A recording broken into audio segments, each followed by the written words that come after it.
Millionaire opens the fridge. Take whatever you want, but the little girl only asks for leftovers. Before we begin this beautiful story that will touch your heart, subscribe now for more emotional stories, leave your like and comment if you would help this poor little girl to eat, and tell us where you are watching from.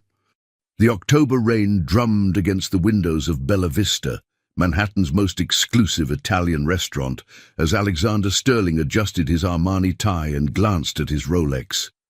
Another business dinner, another deal closed, another evening spent surrounded by people who only saw dollar signs when they looked at him. At 35, Alex had built Sterling Industries from the ground up, transforming a small tech startup into a billion-dollar empire. Yet as he sat in his usual corner booth, overlooking Fifth Avenue through floor-to-ceiling windows, he felt more alone than ever. "Mr. Sterling, your car is waiting outside," his assistant Marcus whispered discreetly, appearing at his elbow with military precision. The evening's negotiations had concluded successfully, another acquisition that would pad Sterling Industries' already impressive portfolio. Alex nodded, shaking hands with his business partners and exchanging the usual pleasantries about golf games and summer homes in the Hamptons. As he stepped outside into the crisp October evening, the rain had intensified, creating a symphony of droplets against the restaurant's awning. His driver, James, hurried forward with an umbrella, but Alex waved him away. Sometimes he needed to feel something real, even if it was just cold rain soaking through his expensive suit. That's when he saw her. A small figure huddled against the restaurant's exterior wall, partially hidden by the shadows, but illuminated by the warm glow spilling from the windows. She couldn't have been more than 7 years old, with blonde hair plastered to her head from the rain and wearing a thin jacket that had seen better days. Her small hands were pressed against the glass, and she was staring inside with an expression that made Alex's chest tighten. Not the look of a child hoping for toys or candy, but the hollow gaze of someone who understood hunger. Alex froze mid-step, his business instincts momentarily forgotten. In all his years of success, of climbing corporate ladders and acquiring companies, he had become insulated from this kind of raw need. His world was one of boardrooms and country clubs, of catered meetings and five-star restaurants. But this little girl, standing in the rain with her face pressed against the glass like a scene from a Dickens novel, shattered that comfortable bubble. "Sir?" James's voice seemed to come from far away. "Shall I bring the car around?" Alex barely heard him. He was already walking toward the child, his expensive Italian leather shoes splashing through puddles he would normally avoid. As he approached, he could see her more clearly. She was even smaller than he had initially thought, probably no more than 40 pounds soaking wet. Her blonde hair, despite being drenched, caught the light in a way that seemed almost ethereal, but it was her eyes that stopped him cold, large blue, and filled with a mixture of hope and resignation that no child should ever possess. "Hey there, sweetheart," Alex said softly, crouching down to her level despite the rain soaking through his knees. His voice was gentler than it had been in years, stripped of the authoritative tone he used in boardrooms. "What are you doing out here in the rain?" The little girl turned toward him, and Alex felt his heart skip a beat. Up close, there was something hauntingly familiar about her features, the shape of her nose, the way her eyebrows curved. But before he could process that feeling, she spoke in a voice so small it was almost lost in the rain.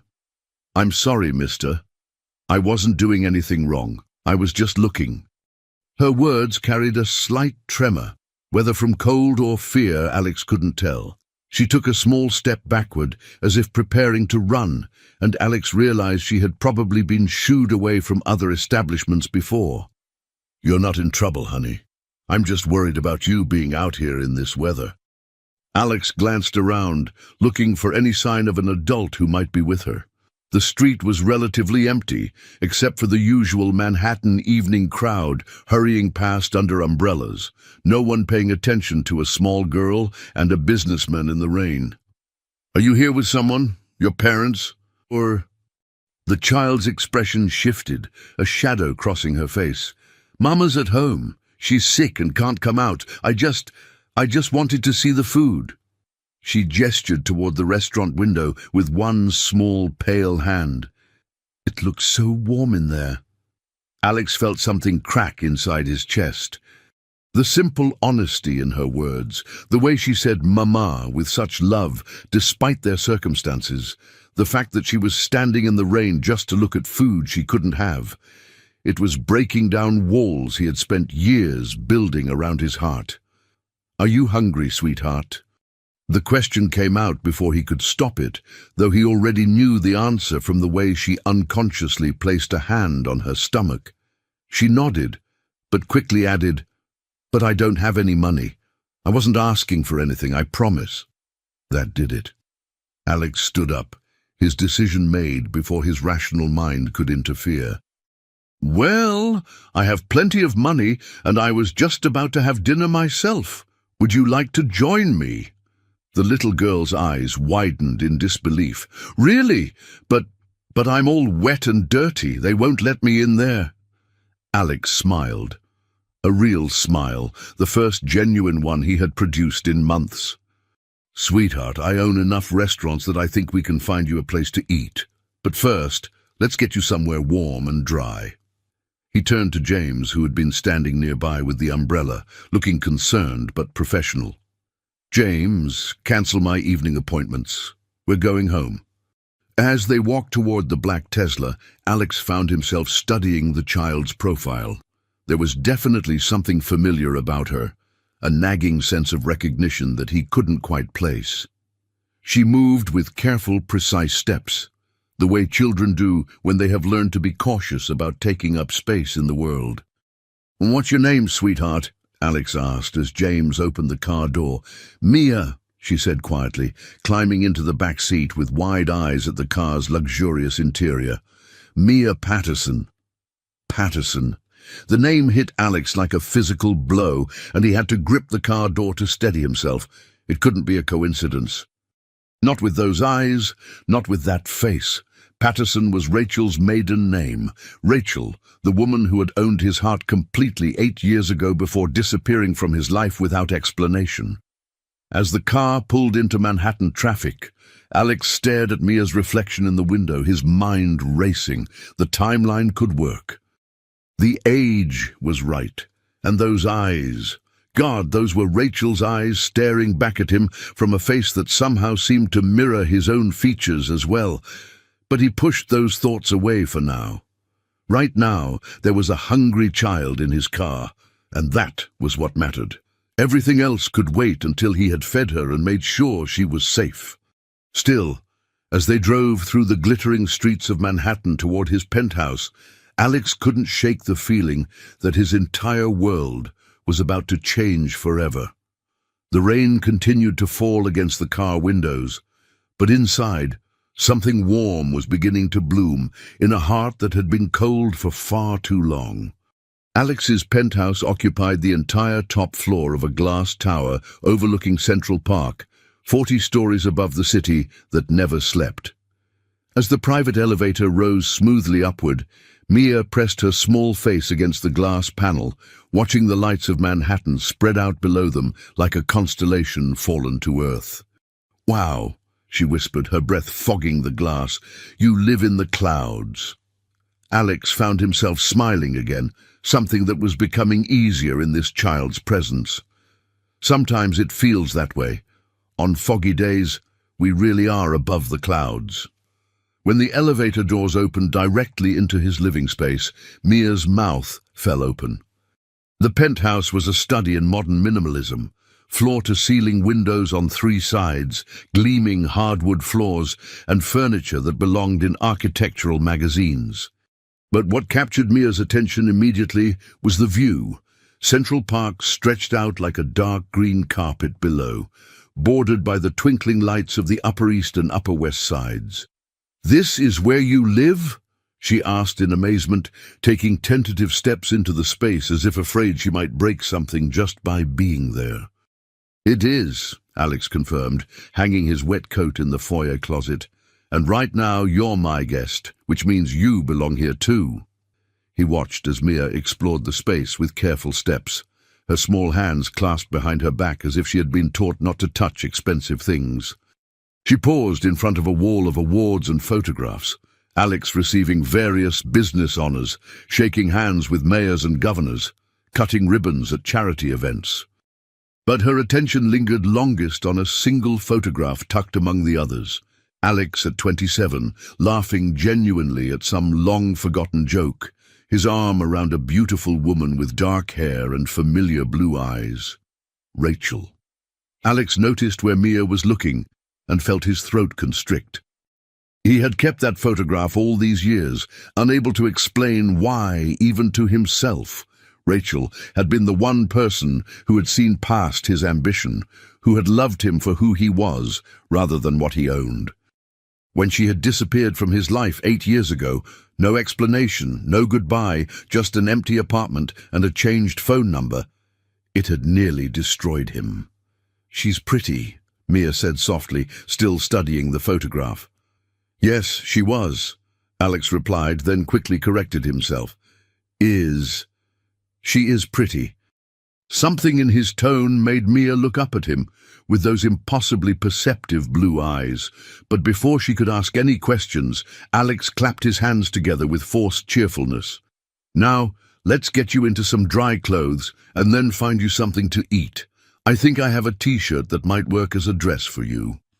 In his bedroom, Alex found one of his old MIT t-shirts, soft cotton that had been washed hundreds of times. It would hang like a nightgown on Mia's small frame, but it was clean and warm. He also grabbed a pair of thick wool socks and handed the bundle to her. "The bathroom is right through that door," he said, pointing. "Take a warm shower if you'd like. There are towels in the cabinet. I'll be in the kitchen." While Mia showered, Alex found himself standing in his gourmet kitchen, staring at the massive sub-zero refrigerator with a mixture of irony and determination. This kitchen had cost more than most people's houses, equipped with every possible appliance and gadget, yet Alex rarely used it for anything more than storing takeout containers. His housekeeper, Mrs. Chen, kept it stocked with organic everything, but Alex's meals usually came from restaurants or were prepared by his personal chef for dinner parties. Now, faced with feeding a hungry 7-year-old, he felt suddenly inadequate. What did children eat? What did children want to eat? His business acumen, his ability to read markets and people, his talent for negotiation, none of it helped him understand what might appeal to a little girl who had been standing in the rain looking at food through a window. He opened the refrigerator and began taking inventory. Mrs. Chen had been here yesterday, so everything was fresh. There were organic vegetables, free-range eggs, artisanal cheeses, grass-fed beef, wild-caught salmon, imported fruit, and enough gourmet ingredients to stock a 5-star restaurant. In the freezer, he found organic ice cream, frozen berries, and various pre-made meals that his nutritionist had approved. The abundance suddenly felt obscene. Here he was, standing in front of thousands of dollars worth of premium food, while Mia had been on the street hoping for scraps. The contrast made him physically ill. 20 minutes later, he heard small footsteps on the hardwood floor. Mia appeared in the kitchen doorway, swimming in his MIT t-shirt, her blonde hair damp and combed back from her face. The wool socks came up to her knees, making her look even smaller and more vulnerable than before. But she was clean and warm, and there was color in her cheeks again. "Feel better?" Alex asked, and she nodded shyly. "Thank you for letting me use your shower. I was careful not to use too much soap." Again, that careful politeness that spoke of a child who had learned not to be a burden. Alex's heart clenched.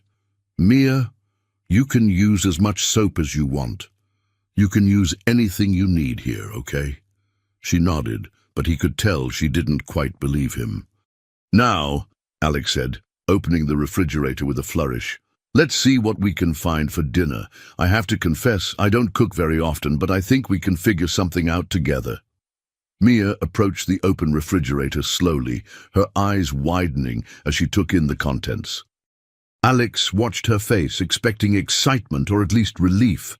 Instead, he saw something else entirely, a kind of overwhelmed confusion, as if she were seeing something too good to be real. "This is your refrigerator?" she asked in a small voice. "It is, and I meant what I said. You can have anything you want, anything at all." Alex gestured broadly at the shelves of food. "Are you hungry for something specific? I have fruit, vegetables, cheese, eggs, meat, whatever sounds good to you." Mia stood there for a long moment, just staring at the abundance. Her small hands twisted in the hem of the oversized t-shirt, and Alex could see her struggling with something. Finally, in a voice so quiet he had to strain to hear it, she spoke. Could I maybe just have some leftovers?" Alex blinked, certain he had misheard. "Leftovers?" Mia nodded, not meeting his eyes. "Just whatever you don't want anymore. Mama always says that's how we do it. We take the leftovers so we don't waste anything. She says it's important not to take more than you need." The words hit Alex like a sledgehammer to the chest. This child, faced with more food than she had probably seen in months, was asking for scraps because that's what her mother had taught her was appropriate. The pure innocence of it, the ingrained humility and gratitude, was devastating. Alex had to turn away for a moment, gripping the edge of the marble countertop as he fought to compose himself. When he turned back, Mia was watching him with concerned eyes. "Did I say something wrong?" she asked anxiously. "No, sweetheart," Alex managed, his voice rougher than he intended. "You didn't say anything wrong. You said something perfect, but here's the thing. Everything in this refrigerator belongs to me, which means I can decide what to do with it. And right now, I've decided that whatever you want isn't leftovers. It's yours." Mia looked unconvinced, so Alex crouched down to her level again, something that was becoming a habit around this remarkable child. "Mia, your mama sounds like a very wise woman who taught you important things about not being wasteful and being grateful. Those are beautiful lessons. But sometimes, when someone invites you to their home and offers to share their food, the polite thing to do is to accept their generosity. Does that make sense?" She nodded slowly, though he could tell she was still processing this concept. "So," Alex continued, "instead of leftovers, why don't you tell me what your favorite food is? What makes you happy when you eat it?" Mia's face lit up for the first time since he'd met her. "Grilled cheese sandwiches. Mama makes them sometimes when she's feeling better, and tomato soup, but we don't usually have that." Alex grinned. "Grilled cheese and tomato soup it is. That happens to be one of my favorite combinations too." For the next hour, Alex Sterling, a man who regularly negotiated multi-million-dollar deals, found himself completely absorbed in the task of making the perfect grilled cheese sandwich for a 7-year-old girl. Mia sat on a bar stool at the kitchen island, swinging her legs and chattering about everything and nothing. She told him about the pigeons that lived outside her apartment window, about the library where she and her mama went to read books when mama felt well enough, about her favorite stuffed animal named Bear, who only had one eye, but was still the best hugger in the world. As she talked, Alex found himself studying her features more carefully. The resemblance to Rachel was undeniable. The same delicate bone structure, the same expressive eyes, the same way of tilting her head when she was thinking. But there were other features too, ones that made his hands shake slightly as he buttered the bread. The shape of her ears, the way her nose crinkled when she laughed, the stubborn set of her chin when she was determined about something. "Mr. Alex?" Mia's voice broke through his thoughts. "Just Alex is fine, sweetheart." "Alex, are you a daddy?" The question came out of nowhere, innocent and direct, in the way only children could manage. Alex nearly dropped the spatula. "No, Mia, I'm not a daddy." "How come? Don't you want to be?" Such a simple question, but it opened wounds Alex had spent years learning to ignore. He had wanted to be a father once, had dreamed of it with Rachel, had even looked at engagement rings before she disappeared. But those dreams had died with her absence, and he had convinced himself that his work was enough, that success could fill the hollow spaces in his life. I never found the right person to be a daddy with," he said finally, which wasn't entirely a lie. "Mama says my daddy was a good man, but he didn't know about me. She says sometimes good people miss each other because life is complicated." Mia swung her legs thoughtfully. "Maybe you missed each other too." The words were so innocent, so matter-of-fact, but they pierced through Alex's carefully constructed defenses like arrows. Could it be possible? Could Rachel have been pregnant when she left? Could this extraordinary child be? The grilled cheese started to smoke, and Alex quickly flipped it, grateful for the distraction. When he served Mia her sandwich and soup, cut into perfect triangles the way he remembered liking them as a child, she took her first bite and closed her eyes in bliss. "This is the best grilled cheese in the whole world," she declared solemnly. Alex watched her eat with an intensity that surprised him. Every bite she took seemed to heal something broken inside his chest. When she finished half the sandwich and pushed the plate away, he frowned. "Not hungry anymore?" I'm saving the rest for Mama," she said simply. "She doesn't eat much when she's not feeling good, but she might want some later." And just like that, Alex Sterling, billionaire, corporate mogul, man who had everything money could buy, felt his heart break completely open for a 7-year-old girl who thought of her sick mother even when she was finally getting enough to eat. Outside the penthouse windows, the rain had stopped, and the lights of Manhattan twinkled like earthbound stars.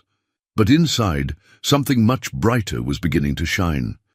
3 hours later, Alex found himself in the most surreal situation of his adult life, sitting cross-legged on his imported Italian marble floor, teaching a 7-year-old girl how to play chess with a set that had once belonged to a Russian grandmaster. Mia was a quick learner, her small fingers carefully moving the ornate pieces as she absorbed the rules with startling intelligence. "So the queen is the most powerful piece?" she asked, holding up the carved ivory figure and examining it in the lamplight.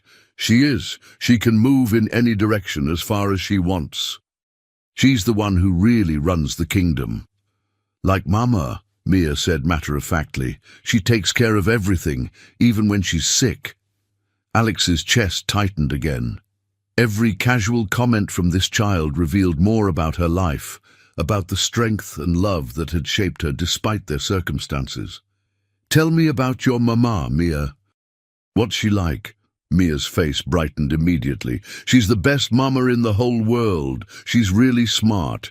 She knows about books and computers and how to fix things when they break. And she makes up the most amazing bedtime stories. She's just sick right now, but the doctor says she might get better." "Might get better?" Alex's parental instincts he hadn't known he possessed, immediately went on high alert. "What kind of sick?" "The tired kind," Mia said, with the matter-of-fact acceptance that only children could manage when dealing with adult problems they didn't fully understand. "She sleeps a lot, and sometimes she can't get out of bed. The doctor gave her medicine, but it's expensive, so she doesn't take it very much."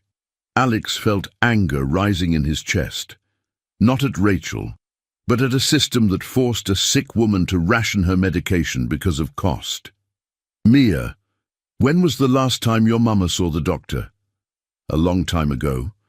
She says doctors cost too much money, and the medicine makes her feel funny anyway." Mia moved her pawn forward 2 spaces, then looked up at Alex with those devastating blue eyes. "But don't worry, Mama's really strong. She always takes care of me." "I'm sure she does, sweetheart. She raised an amazing little girl." They played in comfortable silence for a while, the only sounds the soft clicking of chess pieces and the distant hum of Manhattan traffic far below. Alex found himself studying Mia's face as she concentrated on the game, cataloguing every feature that reminded him of Rachel, every gesture that seemed hauntingly familiar. "Alex?" Mia's voice was soft, hesitant. Do you think Mama will be worried about me?" Reality crashed back down on Alex like a cold wave. He had been so caught up in the surreal pleasure of having this child in his home, so focused on feeding her and making her comfortable, that he had temporarily forgotten she belonged somewhere else. Somewhere with a sick mother who was probably frantic with worry by now. Oh God, Mia, yes, she's probably very worried. Alex looked at his watch and was shocked to see it was nearly 9 o'clock. "We need to get you home right away. Why didn't you say something earlier?" "I didn't want to leave," Mia admitted in a small voice. "This has been the best day I've had in a really long time, but Mama will be scared if I'm not home soon." Alex's heart broke a little more. The idea that this simple evening, a shower, a warm meal, a game of chess, constituted the best day this remarkable child had experienced recently was almost too much to bear. "Of course you didn't want to leave, and I'm glad you had a good time, but your mama loves you, and she needs to know you're safe." Alex began putting the chess pieces away, his mind already racing ahead to logistics. "Can you tell me your address?" Mia recited an address in Queens that Alex recognized as being in one of the borough's more challenging neighborhoods. Not dangerous exactly, but definitely not affluent. The kind of place where people worked hard for everything they had and still sometimes came up short. "James can drive us there," Alex said, already reaching for his phone to call his driver. "But first, let's pack up some food for your mama." In the kitchen, Alex quickly assembled what could only be described as a care package. He filled multiple containers with leftover ingredients from their cooking adventure, added fresh fruit, organic vegetables, and several pre-prepared meals that Mrs. Chen had stocked in the freezer. He included the other half of Mia's grilled cheese sandwich, carefully wrapped, along with extra soup. Mia watched with wide eyes as he packed bag after bag. "Alex, that's too much. Mama always says we shouldn't take more than we need." "Your mama sounds like a very wise woman," Alex replied, continuing to pack. "But sometimes when someone wants to share what they have, the kindest thing to do is let them. This makes me happy to give, Mia. It makes me feel good inside." As they rode through the night toward Queens, Alex found himself growing increasingly nervous. In a few minutes, he would meet Rachel again, the woman who had disappeared from his life without explanation, taking his heart with her. The woman who had apparently been carrying his child when she left, though she hadn't told him. If Mia was his daughter, the possibility seemed both impossible and inevitable. The timeline worked perfectly. The resemblance was uncanny. And the way he felt about this child, the instant overwhelming love and protectiveness, suggested a connection deeper than simple kindness. "Mama's apartment is up there," Mia said, pointing to a third-floor window in a modest brick building. "The light's on, so she's awake." Alex's heart began pounding as James parked the car. This was it. In a few minutes, he would have answers to questions that had haunted him for 8 years. The building had no doorman, no elevator. Alex and Mia climbed 2 flights of stairs, Alex carrying the bags of food while Mia skipped ahead, clearly excited to be home. The hallway was clean but worn, with old carpet and fluorescent lighting that gave everything a harsh, institutional feel. Mia stopped in front of apartment 3B and knocked in what was clearly a familiar pattern. 2 short, 1 long, 2 short again. "Mama, it's me. I'm home." There was the sound of multiple locks being undone, and then the door opened to reveal a woman who made Alex's knees go weak. Rachel, 8 years older, thinner than he remembered, with dark circles under her eyes and a pallor that spoke of illness, but unmistakably heartbreakingly, Rachel. She was wearing an oversized sweater and leggings, her dark hair pulled back in a messy bun, and she looked like she had been crying. "Mia! Oh my God, baby, where have you been? I've been so worried." Rachel's words died as her gaze moved from her daughter to the man standing behind her in the hallway. For a moment that seemed to stretch into eternity, they stared at each other. Rachel's face went through a series of emotions: shock, disbelief, fear, and something that might have been joy before settling into careful blankness. "Hello, Rachel," Alex said softly, his voice rough with 8 years of unspoken words.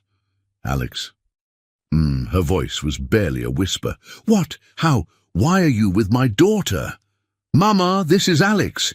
He saved me from the rain and gave me dinner and taught me chess, and he's really nice, and he brought you food." Mia's excited chatter broke the tension, and she tugged on Rachel's sweater. "I told him you were sick and he wanted to help." Rachel's eyes moved from Alex to Mia and back again, and Alex saw the exact moment when understanding dawned. Her face went white, and she reached out to steady herself against the doorframe. "Oh my God," she whispered. "Rachel, we need to talk," Alex said gently. "But first, Mia says you haven't been feeling well.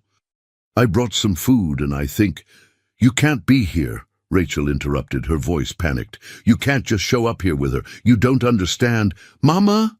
Mia's voice was small, confused. "What's wrong? Why are you upset? Alex is nice. He helped me." Rachel looked down at her daughter, and Alex saw her force herself to calm down for Mia's sake. The love between them was palpable, beautiful, and heartbreaking all at once. "I'm not upset with you, baby. You didn't do anything wrong." Rachel's voice was steady now, though Alex could see her hands shaking. "Mr. Sterling was very kind to help you. Can Alex come inside? He brought you soup and grilled cheese and lots of other food. He said it would make him happy to share." Rachel's eyes met Alex's over Mia's head, and in that look was 8 years of pain, regret, and desperate love. Finally, she stepped aside. "Come in, Alex. I suppose it's time." As Alex stepped into the small apartment, carrying bags of food that probably cost more than Rachel's monthly rent, he felt his entire world shifting on its axis. The living room was tiny but clean, with second-hand furniture arranged to maximize space. Children's books were stacked neatly on a coffee table made from an old trunk, and Mia's artwork covered one wall like a gallery. It was a home filled with love, even if it lacked material abundance. "Mia, sweetheart, why don't you go get ready for bed?" Rachel said, her voice carefully controlled. "Mr. Sterling and I need to talk." "Can Alex read me a story? He has a really nice voice." "Not tonight, baby. Maybe another time." Mia looked disappointed but obediently headed toward what Alex assumed was her bedroom, calling over her shoulder, "Thank you for everything, Alex. Today was perfect." When they were alone, Rachel and Alex stood facing each other across 8 years of silence and hurt. She looked fragile, breakable, nothing like the confident woman he had fallen in love with. But her eyes, those blue eyes that Mia had inherited, were still the same, still capable of seeing straight through to his soul. "She's mine, isn't she?" Alex's voice was barely audible. Rachel closed her eyes, and when she opened them, they were filled with tears. "Yes," she whispered, "Mia is your daughter." The words hung in the air between them like a bridge spanning an impossible chasm. Alex felt the world tilt, felt everything he thought he knew about his life rearrange itself around this single, earth-shattering truth. He was a father. He had been a father for 7 years without knowing it. And the woman he had never stopped loving had been raising their child alone, sick and struggling, while he lived in a penthouse 40 miles away. Outside the small apartment windows, the lights of Queens twinkled like distant stars, and somewhere in the distance, a siren wailed. But inside apartment 3B, 3 hearts beat in synchrony, finally brought together by fate, rain, and a little girl's simple request for leftovers. The real story was just beginning. The silence stretched between them like a canyon, filled with 8 years of unspoken words and buried pain. Rachel stood with her arms wrapped around herself, as if trying to hold together pieces that might shatter at any moment. Alex stared at her, his mind reeling with questions that tumbled over each other like an avalanche. Why? The single word came out hoarse, raw with emotion. Why didn't you tell me? Rachel's laugh was bitter, broken. Tell you what, Alex, that I was pregnant, that I loved you so much it was killing me to watch you choose your company over everything else, including us. That's not. I never. Alex started, but Rachel held up a hand. Do you remember the night before I left? Really remember it? Her voice was quiet, but it cut through him like a blade. You cancelled our dinner because of some emergency board meeting, the 3rd time that week. I sat in that restaurant alone for 2 hours, watching couples laugh and talk and actually see each other, while I waited for a man who was too busy building an empire to notice that the woman who loved him was disappearing right in front of his eyes. The memory hit Alex like a physical blow. He had been in the middle of a hostile takeover, working 18-hour days, living on coffee and ambition. Rachel had seemed understanding, supportive even. He had never realized. I was building that empire for us, he said desperately, for our future, for the family we talked about having someday. Someday. Rachel's smile was heartbreaking. That was always your answer, wasn't it? Someday we'd take that trip to Italy. Someday we'd buy the house with the big backyard. Someday we'd start a family. But someday never came, Alex, because there was always another deal, another acquisition, another mountain to climb. Alex felt the truth of her words like ice in his veins. He remembered those conversations, remembered promising her things would slow down after the next big project. But there had always been another project, another goal, another summit to reach. So when I found out I was pregnant, Rachel continued, her voice growing stronger with each word, I realized I had a choice. I could try to fit our child into the scraps of time you had left over from Sterling Industries, or I could give her a life where she was actually wanted, actually prioritized. I would have wanted her, Alex said fiercely. I would have prioritized both of you if I had known. Would you? Rachel's eyes flashed with old anger. Really? Because I tried to tell you that night, Alex.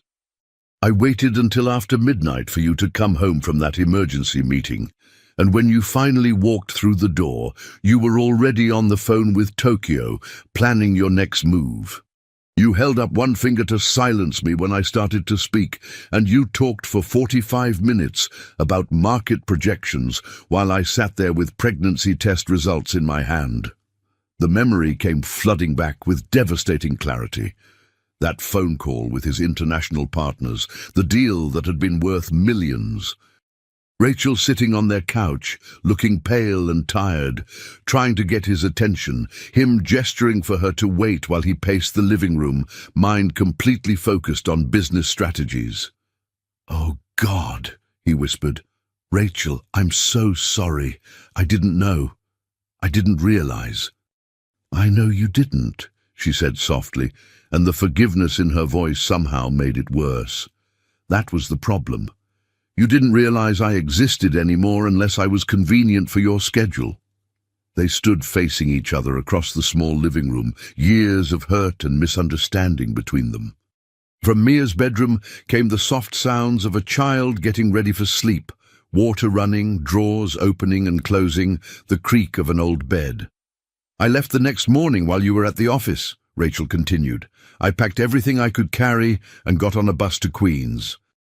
I found a job as a computer programmer for a small company, saved every penny I could, and prepared to raise our daughter alone." Our daughter. Alex said the words like a prayer, like a revelation. Mia is really mine. "She's ours," Rachel corrected gently. "She always has been, even when you didn't know she existed." Alex sank onto the worn couch, his legs suddenly unable to support him. 7 years.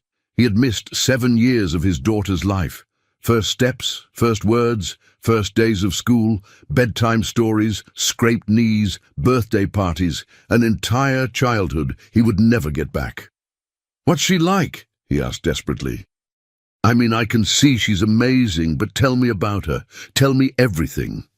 Rachel's expression softened, and for the first time since he had arrived, Alex caught a glimpse of the woman he had fallen in love with all those years ago. "She's brilliant," Rachel said, settling into a threadbare armchair across from him. "Reading at a 5th grade level, though she's only in 2nd grade. She loves puzzles and books and asking questions about how everything works. She taught herself to play chess online using library computers." Rachel paused, a small smile playing at her lips. "She gets that from you, I think, that need to understand how systems work." "And from you too," Alex said. "You were always the smartest person in any room." They looked at each other for a moment, remembering what they had once been to each other before pride and ambition had torn them apart. "She's also incredibly empathetic," Rachel continued. "She notices when other kids are sad or lonely, and she always tries to help. Last month she gave her lunch to a classmate who forgot his lunch money, then told me she wasn't hungry when I asked why she didn't eat." Alex felt his chest tighten with pride and heartbreak. His daughter, their daughter, was everything he could have hoped for and more. "Rachel, about tonight, I didn't plan any of this. I just saw her standing in the rain and she looked so..." He struggled for words. "She looked like she needed someone to care about her, and I couldn't walk away." "I know," Rachel said quietly. "Mia told me what happened. She said you were kind to her, that you treated her like she mattered. She does matter. She matters more than I can even process right now." Alex leaned forward, his hands clasped tightly together. "Rachel, I want to be part of her life.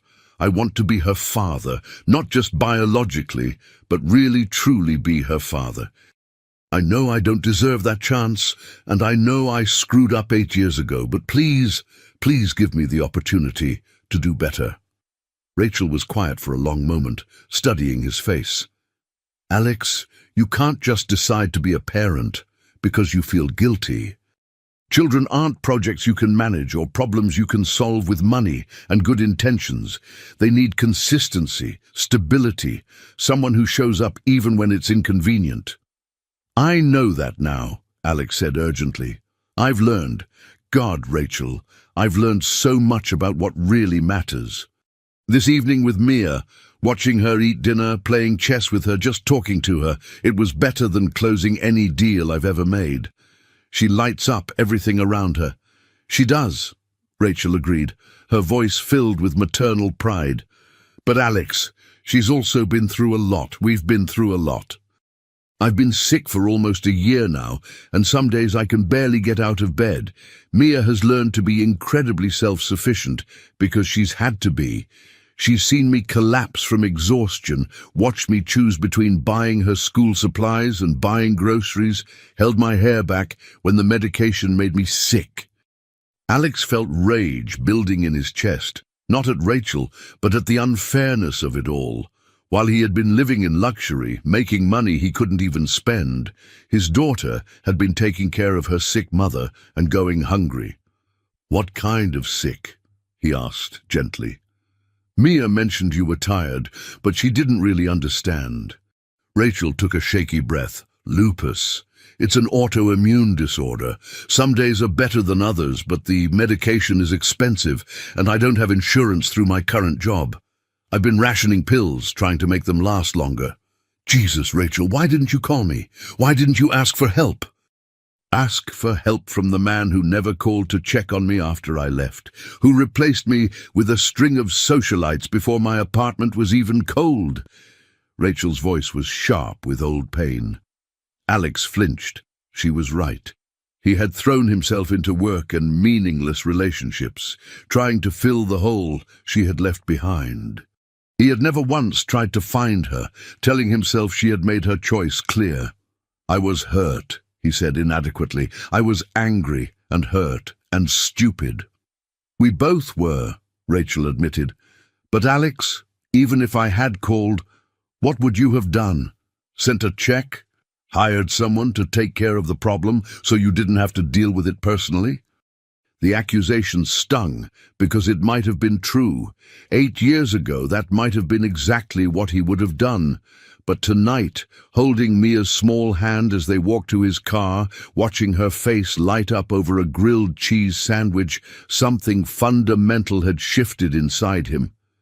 I would have tried to solve it the wrong way, he admitted. You're right.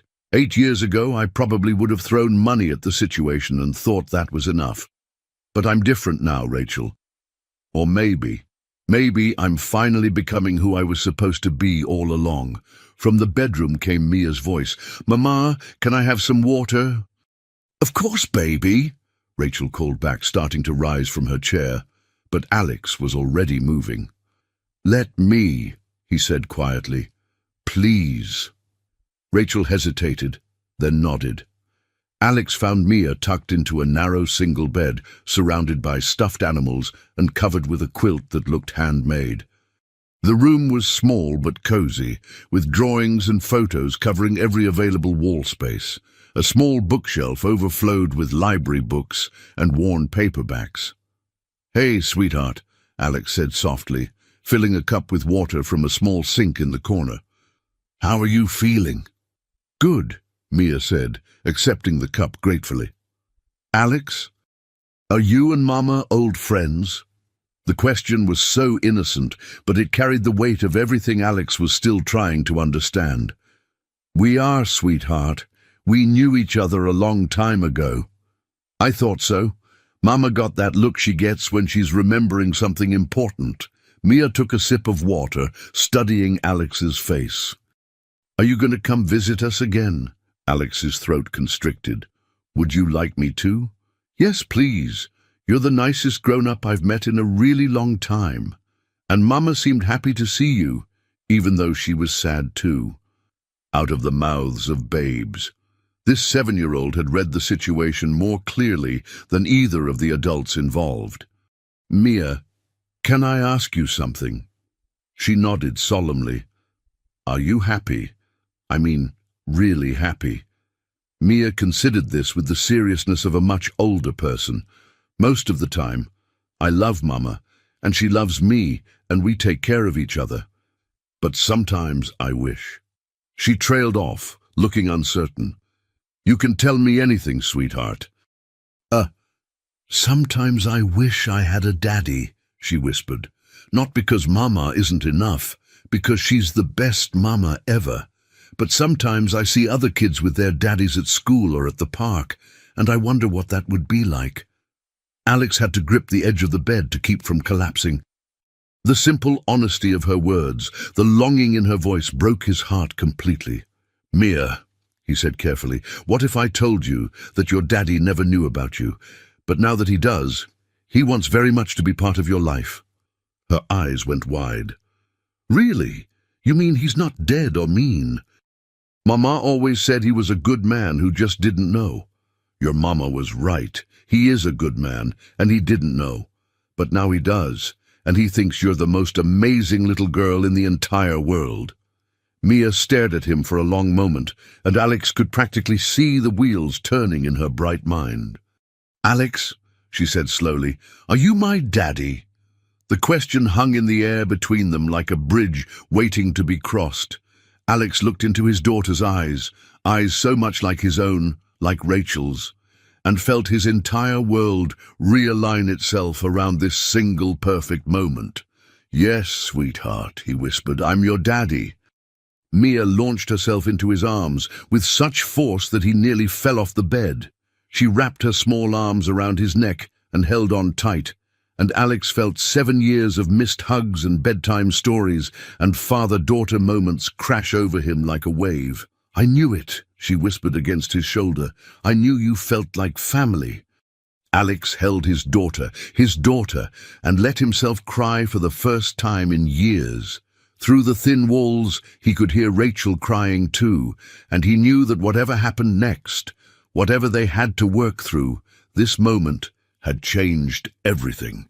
When Mia finally pulled back, her face was radiant with joy. "Does this mean I can call you Daddy?" "If you want to," Alex managed through his tears. "I would be honored." "Daddy," she said, testing the word like it was made of spun gold. "Daddy, are you going to stay with us now?" Alex looked toward the doorway where Rachel stood, tears streaming down her face. Their eyes met across the small room, and Alex saw something he hadn't dared hope for, the possibility of forgiveness, of second chances, of becoming the family they were always meant to be. "I'm going to try, sweetheart," he said, never taking his eyes off Rachel. "I'm going to try very, very hard." The next morning arrived grey and drizzling, matching the uncertainty that filled Rachel's small apartment.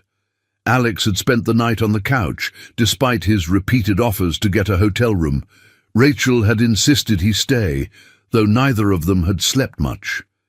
They had talked until nearly dawn, 8 years of hurt and misunderstanding, spilling out in careful whispers while Mia slept peacefully in the next room.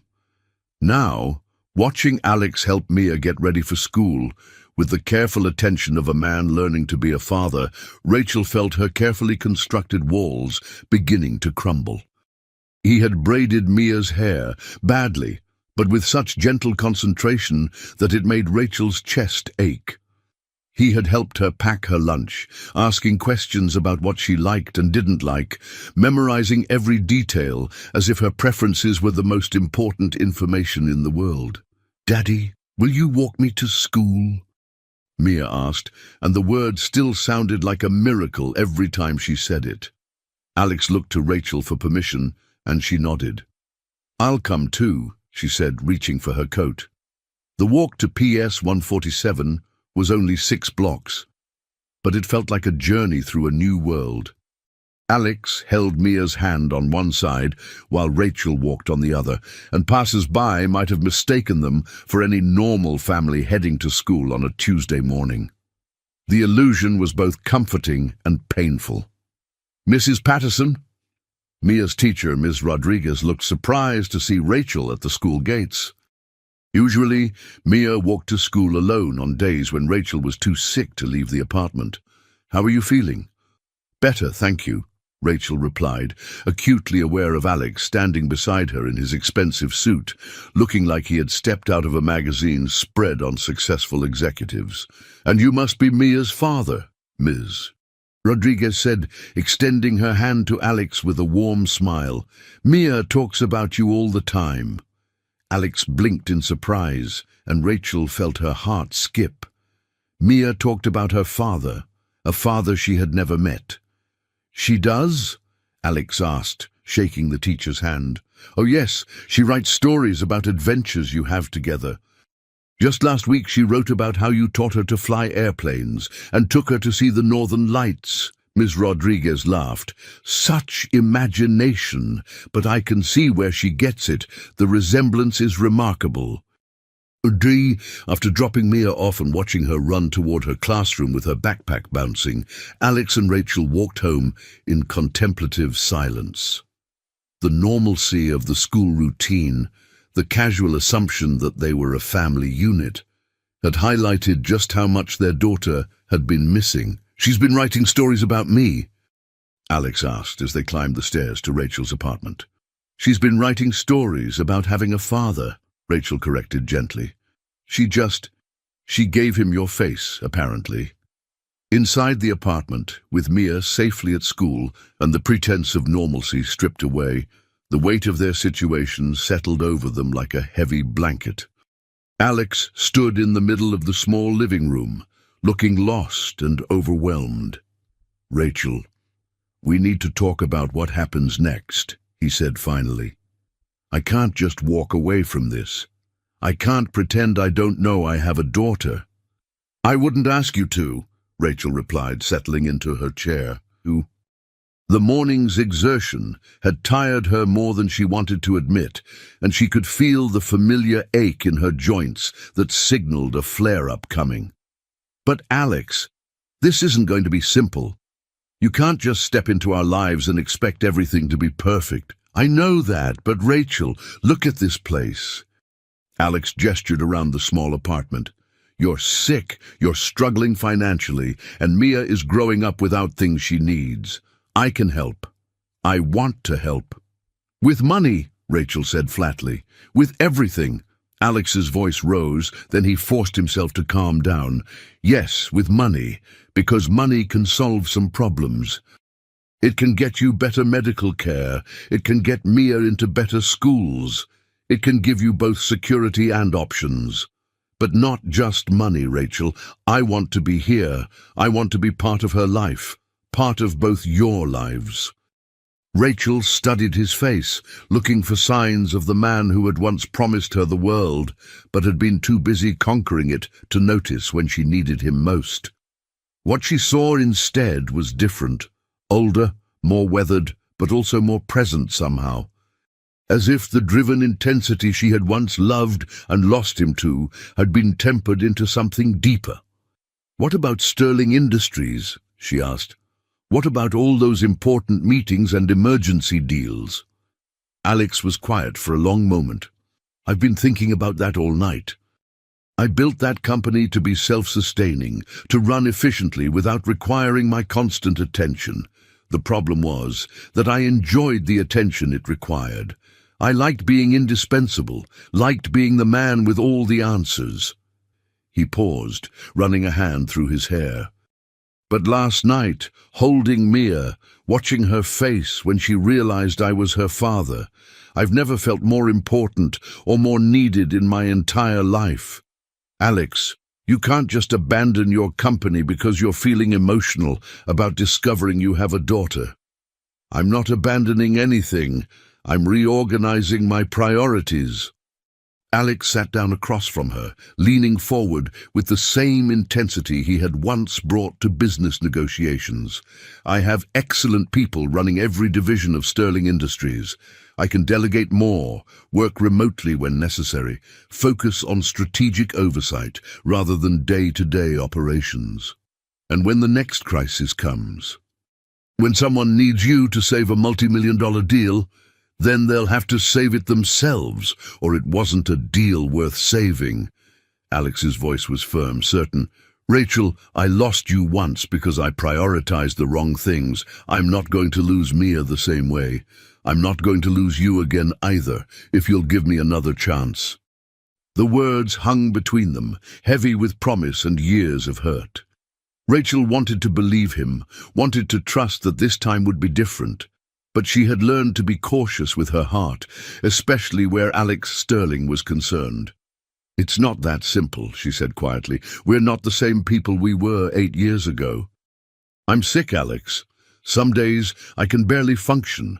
Mia has learned to be incredibly independent because she's had to be. You're walking into a situation that's already complicated and difficult." "Then we'll figure it out together," Alex said simply. "Rachel, what would it take? What would I need to do to prove to you that I'm serious about this, about being the man you and Mia need me to be?" Before Rachel could answer, her phone rang.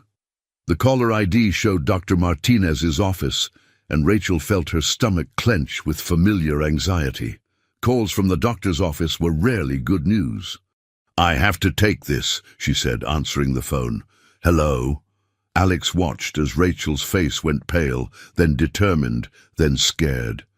She asked several short questions, made an appointment for the following week, and hung up with shaking hands. "What is it?" Alex asked, already moving to her side. "My test results came back. The lupus is getting worse, and there are some complications with my kidneys."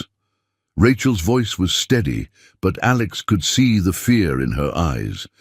"Dr. Martinez wants to start me on a new treatment protocol immediately. It's expensive."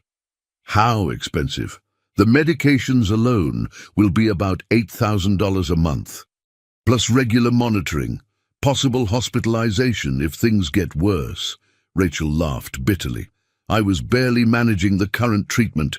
This is impossible." Alex felt something fierce and protective rise in his chest. "No, it's not impossible. I'll pay for it. I'll pay for everything. Alex, I can't let you. You can't stop me, he said firmly. Rachel, this is my daughter's mother we're talking about. This is someone I care about very much who needs help. I have more money than I could spend in 10 lifetimes. Please let me use it for something that actually matters. Rachel stared at him, and Alex could see her pride warring with her practicality, with her love for Mia, with her own desire to survive and be there for their daughter. There's something else, she said quietly. Dr. Martinez thinks I should consider moving somewhere with better air quality, less stress. The pollution and pace of life here aren't helping my condition. Where would you want to go? Rachel was quiet for a moment. When I was little, my grandmother lived in a small town in Vermont. Mountains, clean air, quiet. I always thought, if I could afford it, that's where I'd want to raise Mia. Then that's where we'll go, Alex said without hesitation. We. Alex looked at her steadily. Rachel, I know you have every reason not to trust me. I know I hurt you badly 8 years ago, and I know I have to earn the right to be part of your lives, but I'm not going anywhere. If you move to Vermont, I'll move to Vermont. If you need to stay here, I'll stay here. Whatever it takes to be the father Mia needs and the partner you deserve. Partner? Rachel's voice was barely a whisper. I never stopped loving you, Alex said simply. Even when I was angry, even when I convinced myself I had moved on, even when I was too proud to admit I had made the biggest mistake of my life when I let you go. I know I don't deserve another chance, but if you'll give me one, I promise I'll spend the rest of my life proving that you can trust me with your heart again.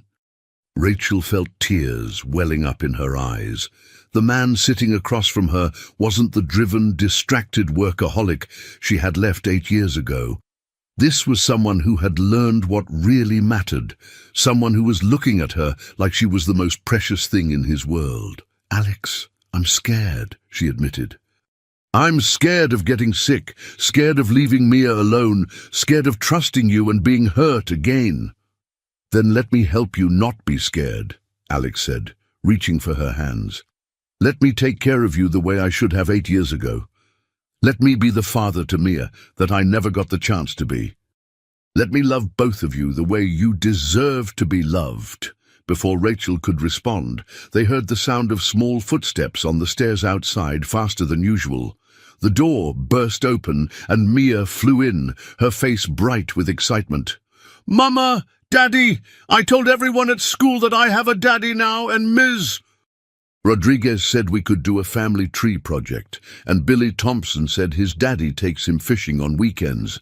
And can we go fishing? And Sarah's daddy knows how to make pancakes that look like animals, and... She stopped abruptly, noticing the serious expressions on their faces. What's wrong? Why do you both look sad? Rachel and Alex exchanged glances. How do you explain to a 7-year-old that her mother is sicker than she realized, that big changes might be coming, that the family she had just discovered might have to face difficult challenges together? Come here, sweetheart, Rachel said, patting her lap. Mia climbed up, all elbows and knees and boundless energy. Mama and I were just talking about some changes that might be happening, Alex said carefully. Good changes or bad changes? Mia asked with the directness of childhood. Different changes, Rachel said diplomatically. Changes that might mean we move to a new place, but also changes that mean Daddy will be with us more. Mia's face lit up. Really? Daddy's going to live with us? Alex looked at Rachel, asking permission with his eyes. She nodded almost imperceptibly. If that's what you want, sweetheart, Alex said, I want to be with you and Mama every day.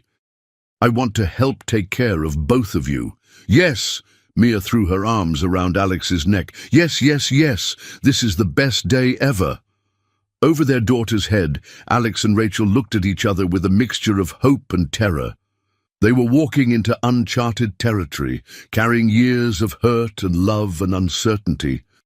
But for the first time in 8 years, they were walking into it together, Outside, the grey morning was giving way to tentative sunshine, and somewhere in the distance, a church bell chimed the hour. Inside apartment 3B, a family was slowly, carefully, beginning to rebuild itself from the fragments of the past. 6 months later, the morning sun streamed through the wide windows of the farmhouse Alex had bought in Stowe, Vermont, painting golden rectangles across the hardwood floors. The house sat on 20 acres of rolling hills, with a view of the green mountains that took Rachel's breath away every morning. It was everything she had dreamed of during those difficult years in Queens: space, clean air, and a peace that seemed to seep into her bones and help her heal. Rachel stood in the kitchen, watching through the window as Alex and Mia worked together in the vegetable garden they had planted in the spring. Mia was chattering excitedly about something, her small hands dirty with soil as she helped Alex stake tomato plants. The sight of them together, her daughter and the man who had become the center of both their worlds, still sometimes felt like a dream she might wake up from. The new treatment protocol had worked better than anyone had dared hope. The cleaner air, reduced stress, and proper medication had given Rachel her life back in ways she had forgotten were possible. She had energy again, could keep up with Mia's boundless enthusiasm, could work part-time for a software company that valued her skills and allowed her to work remotely. Most importantly, she could be present for the 1,000 small moments that made up a childhood. "Mama, come see!" Mia's voice carried clearly through the open window. "Daddy says the carrots are almost ready." Rachel smiled, grabbing her coffee mug and stepping onto the back porch. Alex looked up from where he was kneeling in the dirt, and her heart still skipped a beat at the sight of him. 6 months of Vermont living had changed him. He was more relaxed, laughed more easily, and had developed what Mia called farmer muscles from all the outdoor work. He came up to visit the farmhouse every week, sometimes staying for days at a time, slowly building the relationship with his daughter that should have existed from the beginning. "Look, Mama!" Mia held up a carrot the size of her forearm, beaming with pride. "It's huge! Daddy says we can make carrot cake with it." "Daddy's been promising a lot of cooking projects lately," Rachel observed, settling into one of the Adirondack chairs Alex had built for the porch. "I'm learning," Alex said, brushing dirt off his hands as he approached the porch. "YouTube is surprisingly educational when it comes to cooking with 7-year-olds. They had settled into this rhythm over the months, Alex dividing his time between his restructured responsibilities at Sterling Industries and his new life in Vermont. He had bought a small apartment in New York for when business required his physical presence, but his real home was increasingly here, with them. He had proven day by day and week by week that his priorities had fundamentally shifted. "Speaking of which," Alex said, settling into the chair beside Rachel's, "I have some news." The tone of his voice made both Rachel and Mia look at him attentively. "I've been talking to my board of directors about making some permanent changes to my role at Sterling Industries." Alex paused, watching their faces. "They've agreed to let me step back from day-to-day operations completely. I'll remain as chairman of the board, with input on major strategic decisions, but the company will be run by people who are frankly better at managing details than I ever was." Rachel felt her heart begin to race. "Alex, what does that mean?" "It means," Alex said, reaching for her hand, "that I can be here full-time. Really here, not just visiting. It means I can coach Mia's soccer team and help with homework every night and be the kind of father and partner I should have been all along." Mia let out a shriek of delight that probably scared every bird within a mile radius. "Really? You're going to live here all the time?" "If you'll have me," Alex said solemnly, "both of you." Rachel stared at him, overwhelmed by the magnitude of what he was offering. Sterling Industries was his life's work, his legacy, his identity for so many years. For him to step away from active leadership was— "Are you sure?" she asked quietly. "Alex, you built that company from nothing. Are you sure you won't regret this?" Alex smiled, the expression transforming his face with genuine joy. "Rachel, 6 months ago I thought my legacy was a billion-dollar company. Now I know my real legacy is that little girl over there who inherited my stubborn streak and your brilliant mind. I know it's the family we're building together, the love we're creating in this house. Sterling Industries will survive and thrive without me micromanaging every decision. But Mia won't get another childhood, and I don't want to miss another minute of it." Mia had abandoned the garden entirely and was now bouncing around the porch like a small dirt-covered tornado. "Does this mean we're a real family now? Like, officially?" Alex and Rachel looked at each other, a conversation passing between them without words. They had been moving slowly, carefully, rebuilding trust and love with the patience of people who understood how precious and fragile second chances could be. "Mia," Alex said, pulling something from his pocket, "there's something I want to ask both you and your mama." Rachel's breath caught as Alex dropped to one knee on the porch, holding a small velvet box. "Rachel Patterson," he said, his voice thick with emotion. 8 years ago, I was too stupid and scared to ask you this question when I should have. I've spent 6 months proving that I'm a different man now, but I want to spend the rest of my life showing you and Mia how much you both mean to me." Mia had gone completely still, her eyes wide with understanding beyond her years. "Will you marry me?" Alex continued. "Will you let me be your husband and Mia's father, officially and forever? Will you help me build the family we should have had all along?" The ring was perfect, a simple solitaire that caught the morning light and threw rainbows across the porch. But it was the look in Alex's eyes that made Rachel's decision, the absolute certainty and love she saw there. "Yes," she whispered, then louder, "Yes." Mia launched herself at both of them, and they ended up in a laughing, crying pile on the porch floor, holding each other tight as if they could prevent time from ever separating them again. Later that afternoon, as they sat around the kitchen table planning their wedding and Mia's official adoption, because Alex wanted to make sure his daughter carried his name legally as well as in his heart, Rachel marveled at the journey that had brought them here. A year ago, she had been a sick, struggling single mother watching her daughter go hungry. Alex had been a lonely workaholic living in a glass tower, successful by every measure that didn't actually matter. A chance encounter in the rain, a small girl's innocent request for leftovers, had changed everything. "What are you thinking about?" Alex asked, noticing her contemplative expression. "Just how different everything is now, how a single moment can change your entire life." "The best moment of my life," Alex said firmly. "The moment I found my family." Mia looked up from the wedding magazines Rachel had produced from somewhere, her face serious. "Daddy, were you sad before you found us?" Alex considered the question with the honesty his daughter deserved. "I was, sweetheart. I didn't realize how sad I was because I kept myself too busy to think about it. But yes, I was very sad and very lonely. But you're happy now.